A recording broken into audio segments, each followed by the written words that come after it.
Good evening, and thanks for staying up late with us tonight. I'm Rodney Dunigan. We have been practicing this. Oh, one of us is better than the other. I'm Jessica Ralston. The first night of the 2025 NFL Draft wrapping up just minutes ago. You're taking a live look behind us here at Lambeau Field. It was a big night for the Cleveland Browns and, of course, the Ohio State Buckeyes. Sports director Dave Holmes has a full breakdown of the first round, and Nick Veland is getting local reaction from fans with all the excitement. We lead things off with Dave. And, Dave, it was a wild night and great for the Buckeyes.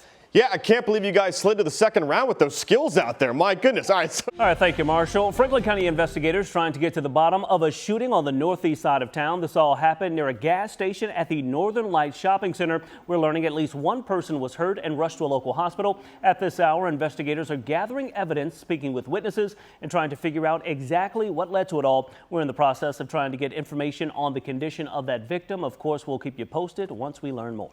Nearly 2 years after a deadly encounter between a police officer and a pregnant woman in a grocery store parking lot, there is no closure in the case. Takaya Young was 21 years old when she was shot and killed by Blendon Township police officer Connor Grubb. Grubb, who was indicted on murder charges, remains on the force on paid leave as this case makes its way through the courts. Officers say Young was caught on camera in a Kroger store shoplifting alcohol shortly before that deadly encounter. And tonight, Young's family is still pleading for what they call justice, gathering just hours ago to remember the young mother's life and to keep this case in the public eye. Things that we got to go through. A family still in pain, still searching for answers after the death of a 21-year-old pregnant mother. I feel her here. I feel her spirit. And when we set them balloons off, it's like she's saying something to us every time. We feel her. Nadine Young still shaken by the death of her granddaughter, Takaya, nearly 2 years ago. It's like a roller coaster of emotions, up and down, emotions for me and the boys. And struggles here, struggles there, but we're trying to maintain and keep our heads up and stay focused and pray to God. Blendon Township police officer Connor Grubb is facing murder charges in connection with the deaths of Takaya Young and her unborn child on August 24th of 2023. Blendon Township officers were already in the parking lot of the Kroger store on Sunbury Road when an employee alerted them about shoplifters leaving the liquor store with alcohol. Those moments were captured on store surveillance video. Stop. Hey, out of the car. Those officers confronted a woman who turned out to be Young as she was in her car in the parking lot. Get out of the car! Officer body-worn video shows police demanding Young to get out of the car. She begins to drive forward, and that's when Officer Grubb fired his gun through the front windshield. Young family attorney Sean Walton says it all could have been prevented. You know, Takaya has two young sons who are, navigating this world without their heartbeat, their mother. And it's tragic. And they don't have the resources or the support needed to move through something like this. Whereas we may have, more exposure to things that help our mental health and just help us move through life. The family is struggling. It's why we need accountability. Officer Grubb remains on the Blendon Township force on leave as the case moves forward. The local FOP remaining firmly in his corner, saying he had to make a split-second decision. But I know her spirit is still fiery around all of us. Once a month since the shooting, Takaya Young's family has gathered here at this spot where she died to remember her life. Loved ones say that will continue until they get the closure they're looking for. Nobody from Blendon ever apologized, nothing. We didn't get I'm sorry to the family, none of that. Up to this day, nobody said anything like that to us. And to me, that's like they have no heart to what happened to us, and it's still gut-wrenching and it still hurts so bad right now.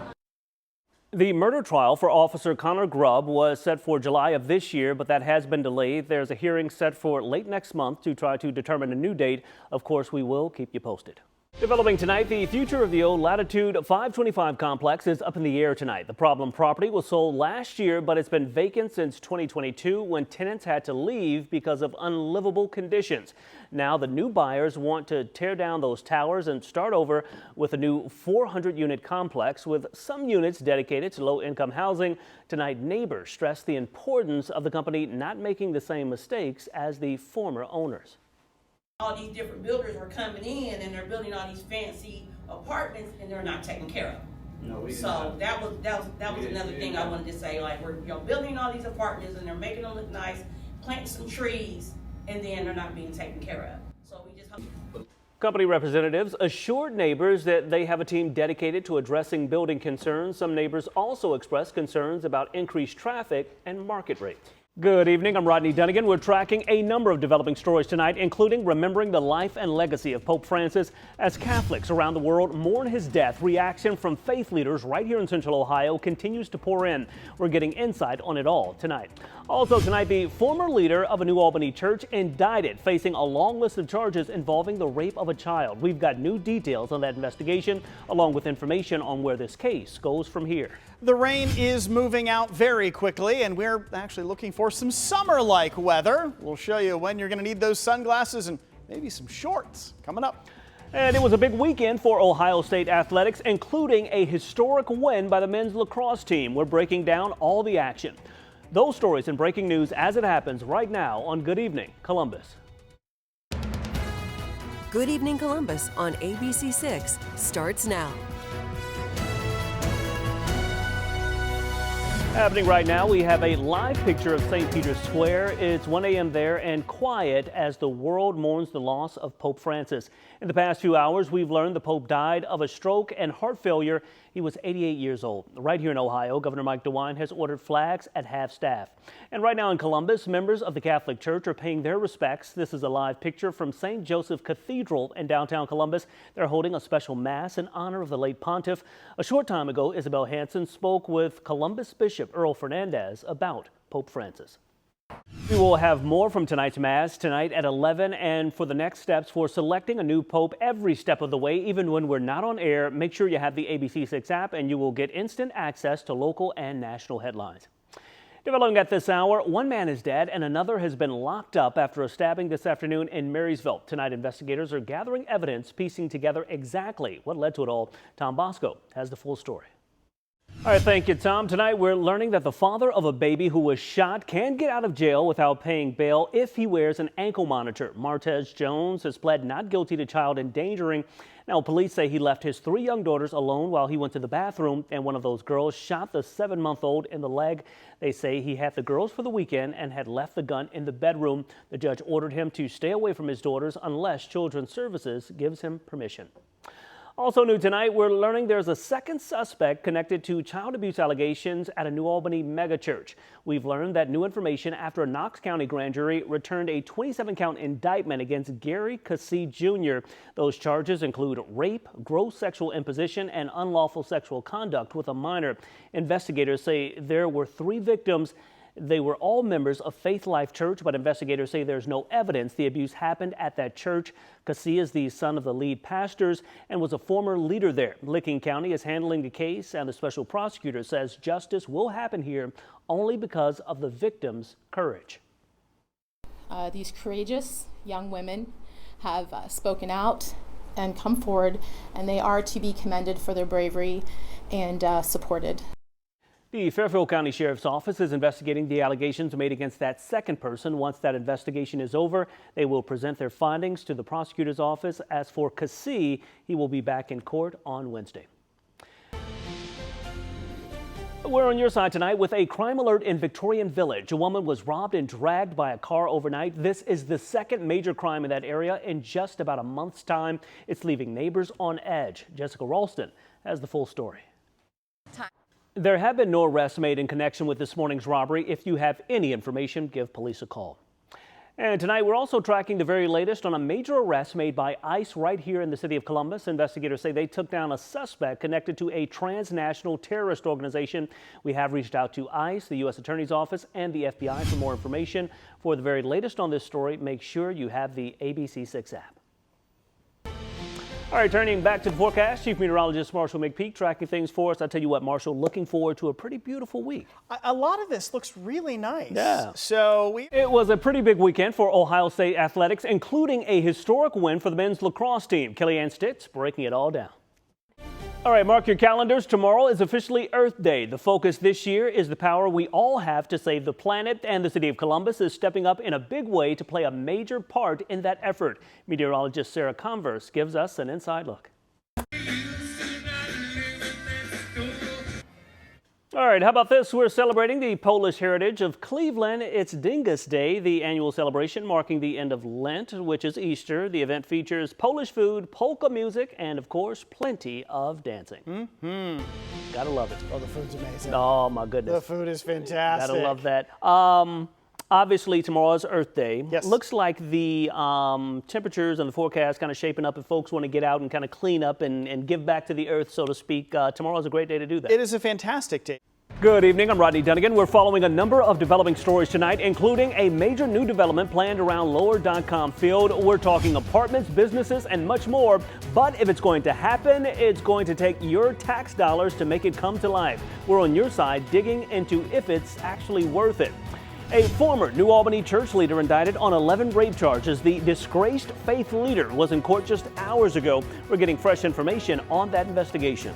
With another gorgeous evening out there, we're getting into a very summer-like pattern, and that includes a chance for summer pop-up storms. We'll show you when we're going to be dodging raindrops coming up. And we're just one day away from the NFL draft, and this year could be historic for the Buckeyes. We've got the inside look on who could be hearing their names called. Those stories and breaking news as it happens right now on Good Evening Columbus. Good Evening Columbus on ABC 6 starts now.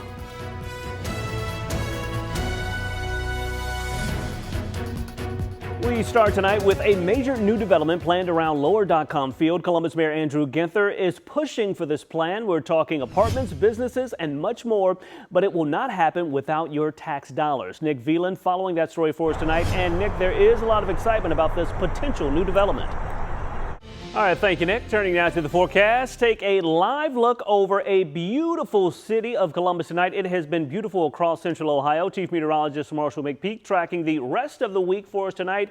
Marshall, obviously this has been a beautiful week. A lot of folks looking ahead already to the weekend, though. So you saw Nick standing out there in short sleeves, and that is the way. All right, thank you, sir. Developing tonight, a former New Albany church leader indicted on 11 rape charges. That disgraced faith leader was in court just hours ago. We're getting fresh information on the investigation, including the ages of the alleged victims who prosecutors say were targeted. Tom Bosco has the very latest. We have emailed Brenda Cassie's office about those calls for her to resign. So far, they have not responded or made any comments. All right, take a look at these images. Columbus police looking for the man in these pictures who robbed a Huntington bank branch. Police say he pulled a gun on the teller and demanded cash. After he got that money, investigators say that he took off. Here's a closer picture of that suspect. Police say he appears to be in his 40s. He was wearing a black hoodie, a white mask, jeans, and white Nike tennis shoes. We've also learned that he drove to that bank in this red Civic. This is the picture of the car that police are looking for. Huntington Bank is offering $5,000 for information on exactly who he is. Columbus police are also searching for two people wanted in connection with a robbery in Linden. Here's a look at those suspects. They robbed the victim along Cleveland Avenue just this past Monday. Investigators say they got away in a black Acura SUV. If you know anything about these cases, call Crime Stoppers. The number right there on your screen, it's 614-461-TIPS. When English is not your first language, it's pretty hard to communicate during an emergency. Starting today, Columbus 911 dispatchers are using new technology that allows dispatchers to communicate in real time with people speaking a different language. Jeremiah Wilcox has a look at this potentially life-saving technology. Fairfield County rolled out a similar program earlier this year. They tell us they've used their live software almost 90 times since January 1st. They say it's helped in cases of car crashes and house fires. Recently, it actually helped during an emergency landing of a small plane. Now to the human remains found in a home undergoing a remodel. This is all playing out on US 68 about 10 minutes north of Xenia in Greene County. Investigators confirmed the bones are human. Now they're trying to figure out exactly who they belong to. The Montgomery County Crime Lab is taking over the case for further investigation. And a man in northern Ohio has been arrested for the death of his ex-wife more than 20 years ago. Paul Hicks now faces several charges, including murder and kidnapping. In October of 2001, Regina Hicks left her boyfriend's house to pick up her son, but she never arrived. Her body was found days later in a pond in the city of Willard. Investigators aren't releasing details about what led to his arrest 24 years later. Still to come tonight, the NFL Draft kicking off tomorrow, and it's expected to be a historic weekend for a number of former Buckeyes ahead if some of them could be staying right here in Ohio.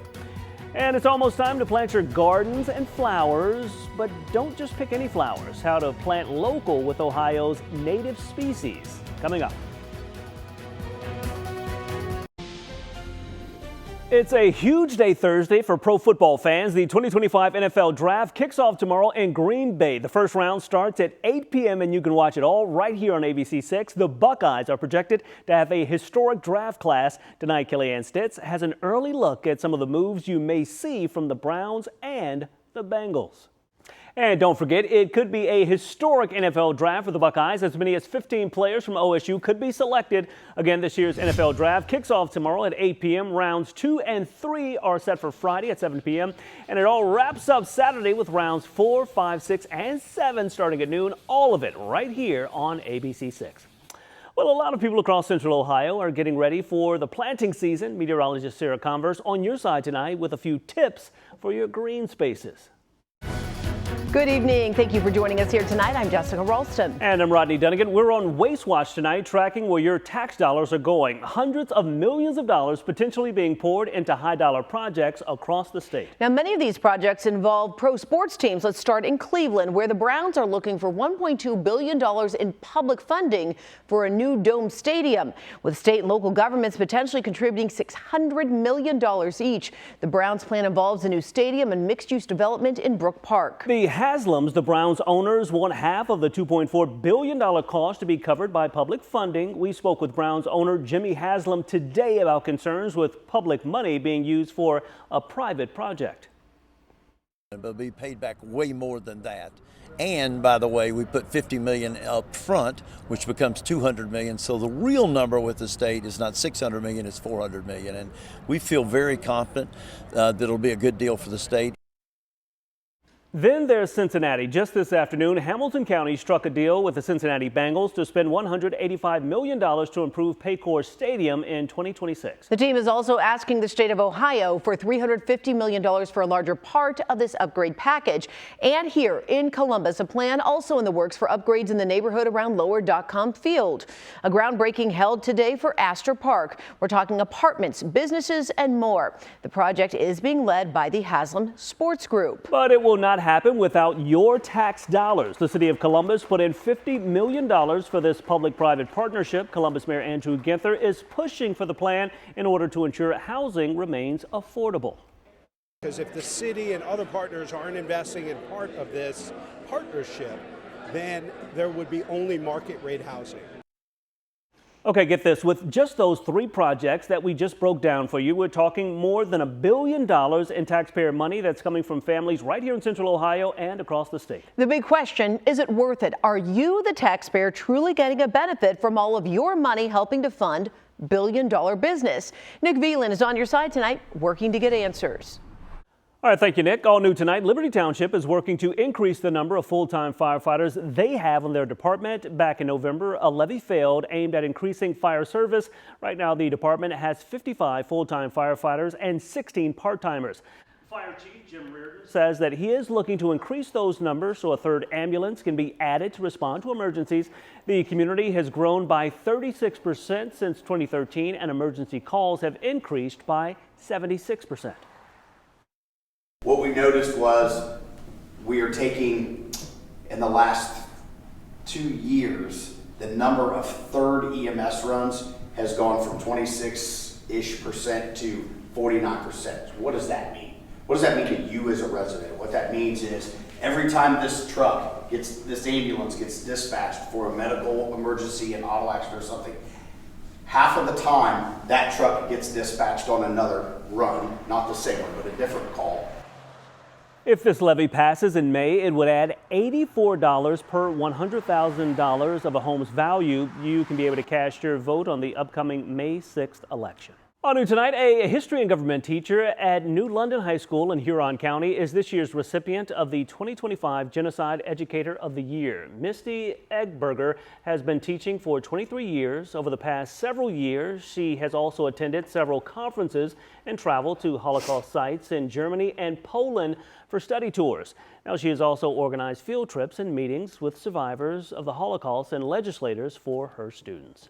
Developing tonight, credit card debt in the United States is at an all-time high. About 48% of Americans report having a huge credit card bill. Some experts worry that President Trump's tariffs could further burden American households. Jen Sullivan is on your side with ways to limit the stress on your wallet. The U.S. Border Czar is slamming New York's status as a sanctuary city and is calling on the state Supreme Court to allow ICE to work on Rikers Island. Right now, New York is being blocked from allowing ICE to establish an office on the hard-to-reach facility. But Mayor Eric Adams, who just had federal corruption charges against him dropped, is trying to help the Trump administration's immigration crackdown. He announced the indictment of 27 people with alleged ties to gangs just today. Collaboration works. It keeps the city of New York safer. No one can argue. I don't care what side of the political spectrum you're on. The New York Civil Liberties Union argues that ICE's presence at Rikers Island opens the door to collusion between local and federal law enforcement and violates its status as a sanctuary city. Quarter marathon, Rodney and Elisa are running the half marathon right now. Let's send things out to Elisa Henry. Elisa, how you feeling out there? Where are you? Good morning. I'm running with Rodney right now. What's up? What's up? He's running slowly with me. We just started. Oh, here's Tuck, one of the amazing members of the running community here. Good morning, good afternoon, good evening. Let's Tuck, go. do you have a goal? Oh, sub 2, baby. Sub 2. So a lot of runners who run half marathons want to run it in under 2 hours, which is about a 9-minute mile. I like it, I like it. And that's what you're trying to do too, right? I'm trying to do between 145 to, I think we're cruising right now. We're doing well. We are. See the camera shaking? Sorry for those of you at home who are like, why is it so blurry? Let me see if I can flip it around for you. Let's see. So this is what it looks like on the race. This is the view from behind me. And then here's us running on the race. So yeah, it's gonna be a good morning though. I'll tell you what, this is very interesting. I don't think I've ever done a live shot literally as I'm running in a half marathon, but it feels good. I do it on Instagram all the time. So this is just a longer version of that. But I'm gonna go to the next person who I think is Buck. I'm getting warm. I thought it was gonna be cold. It's actually pretty warm out here. Oh, it's heating up quick on It's heating up quick. Sure. Oh yeah. All right, good morning, guys. I just passed the 2-mile mark, and you guys having fun? Yeah. You guys are live on TV. Of ours who are running. Lisa Henry and Rodney Dunigan are out there doing a half marathon. How's it going, you guys? Good morning. So Cameron said the key is to talk in short phrases. That's the key to not being out of breath. I don't think I'm doing it. So we are about halfway. We're on Ohio State University's campus right now, Olentangy River Road and Lane Avenue. You can see the shot right here. That's the cool thing about this race is that you're seeing Columbus, right, Rodney? Oh yeah, and I think that's the thing too. Just you know, it's been a scenic run. I can hold that for you if you want. So we have to share the wealth. Oh, but don't cover the camera. Oh, okay. We're on this side. Oh, there we go. You have to love live TV. I think the great part about this race, number one, it's scenic, and just being a part of the running community here in Columbus, part of thousands of people in this community, and just being a part of the action, the energy, and I think that's the best thing. And seeing so much support in the community. We just passed the local high school band, kind of out here supporting the folks, and just seeing the thousands of supporters kind of on the sideline cheering folks on. I mean, it's definitely giving a lot of energy. Hey, there's Rose. We gotta catch up because she's saying She sang the national anthem. Oh, this is the Rose, you were amazing. Thank you. Were you nervous? Of course, a little bit at the beginning, normal, but using that energy, you know, to pour it out. So I'm so happy to have shared that with everybody. You did amazing. You also sang the Star Spangled Banner at First on the First and the OSU 4-miler. So hope to hear you at some other races in the future. Yes. What are you running right now? The half marathon. Woo! And you are flying because I'm like, I'm gonna let you go ahead. Rodney already has me ready to pass out here because Rodney has me running a 9:14. I try to keep it around 10-minute mile. Oh no. The winner runs about a 5-minute mile. That gives you at home any indication of how slow I prefer to go. Rodney has me out here huffing and puffing, but I'm getting him back because I'm talking the whole time. There you go. You know what?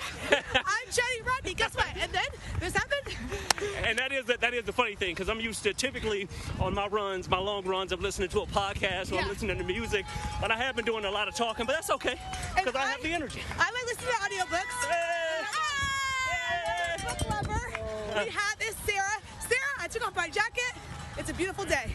I'm just going to note that. I was like, you started things off with a sweater. It was a bit chilly, but now you've shedded that as you're working. Lisa Henry and Rodney Dunigan both coming down the stretch. Guys, how does it look? How you feeling out there? We are at almost 9 miles. So we have 4 miles left. Most of the quarter marathoners are done. Most of the 5K people are done. But listen, the half marathoners, we're still out here. Yeah. Woo! We are still here. We're on Ohio State University's campus right now. That's the cool thing about this run is that you're able really to see Columbus. We run through German Village, downtown, Ohio State, Short North. And I'm excited because today is Independent Bookstore Day. So I've been running past a few bookstores and be like, ooh, Book Loft, ooh, Prologue Bookshop. I'm going there later. Rodney, how are you feeling? Plan me out the day as we run. Let me get this here. Okay, have you come on this side. Okay. We're doing our little switch it thing. Okay. There we go. Oh, I'm feeling good, Loving the energy from the runners here. A lot of support from the folks along the path here. And again, I'm in the alley right now behind some of the Ohio State University buildings. Not as many spectators, but there's some out here. Yeah, it is. But I mean, I think it's pretty cool the fact that they have us kind of running through the campus, like you were saying, running through downtown, running through the Short North. I think this has been a great way to actually see the city as well. Absolutely. We're at Neal Avenue coming up right now. So Rodney has me running for my life out here, you guys. I am so tired, but I'm doing it. It's great. We're right now at 9:16, 9 minute, 16-second pace. So we're doing pretty good. We've been running for an hour and 23 minutes without stopping. So I love it. But I think happy Saturday. But I think part of the reason why we've been able to do that is just the energy that we've been getting from. Oh, sorry. The energy that we've been getting from the other runners, the energy that we've been getting from the supporters on the sidelines. It's always great to do that. And, you know, obviously we're having a great morning, and this is very interesting. This is the first time that I've ever done live shots, literally running a half marathon. So this whole experience has been pretty cool. I'm gonna come on this side so I can grab the phone. So what's been really great is seeing people who are doing this for the first time, like Cameron, hearing from him earlier was fantastic. Tom, I feel like you are having some FOMO and wish you were out here running for 2 hours, you know? Isn't that what you want to be doing on a Saturday morning? Well, you guys, David, let's send things out to Lisa Henry and Rodney Dunigan, who are wrapping up a half marathon. Guys. Hey, good morning. So Rodney keeps saying, we're almost done. Almost there, 2 and change. Listen, we have 2 full miles left. 2.5. I'm like, okay, I'm done. I think this is my 11th half marathon. I've done 2 full marathons. This is my 11th.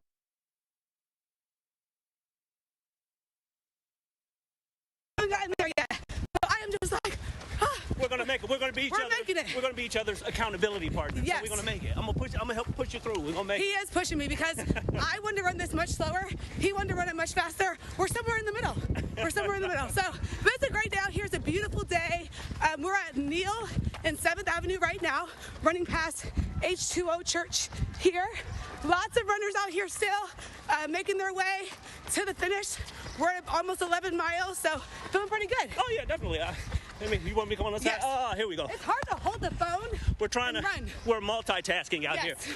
You know, honestly, my favorite part about this whole thing is just being able to see parts of the city and neighborhoods maybe that you don't typically go in. So that's been cool to kind of run through the university district and see the support from all the students and all the folks out here. Yeah, and just to kind of coffee. Yeah.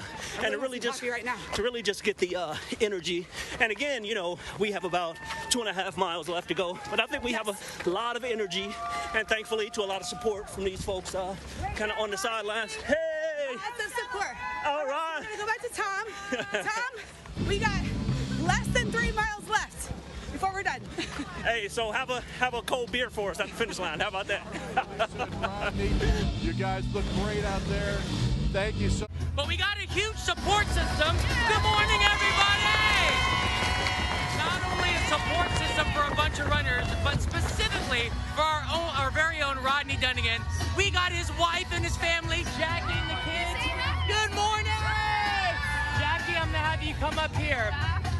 What does it mean to you to see your husband do something like this? This is a big deal. Oh, it is. You know, it just gives me goosebumps, and I'm just so happy that the whole family's here to cheer him on. Now, speaking of cheering your dad on, I want to see a little bit of a dress rehearsal of what it's going to look like when he crosses the finish line, okay? So when I say go, show me what you're going to do. Go! Look at that! And again, more people excited. Who are you rooting for, real quick? Deshae, 525, Deshae Ball. Deshae, 525. Who are you rooting for? Let's go, Brad! Let's go! Let's go, Brad! Go, Daddy, with the mullet! So, all right, we're going to keep you posted again, waiting for Elisa and Rodney. What a great day for the Cap City Half Marathon. I'm getting tired again watching all these runners. Oh, my gosh, what a feat.